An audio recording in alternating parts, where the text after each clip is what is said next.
104.7 IFM. Report!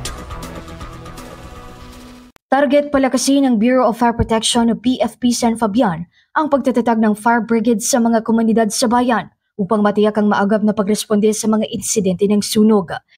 Sa eksklusibong panayam ng IFM News Zigupan kay BFP San Fabian spokesperson Senior Fire Officer 2 Jason Nisida, binigyang din ito ang kahalagahan ng mga opisyal na barangay bilang mga frontliners sa naturang insidente.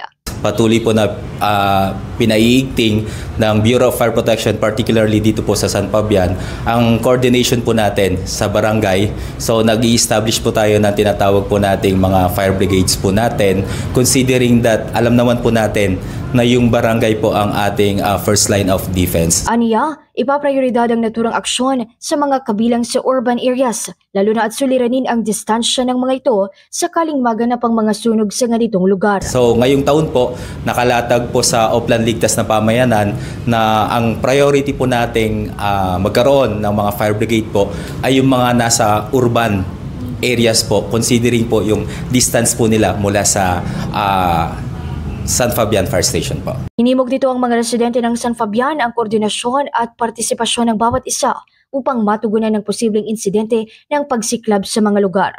Samantala, nakapagtala lamang ng 4 na bilang ng sunog ang tanggapan noong 2024, habang pagpasok ng 2025, naitala ang isang insidente sa bahagi ng barangay Ambalangan, Dalina.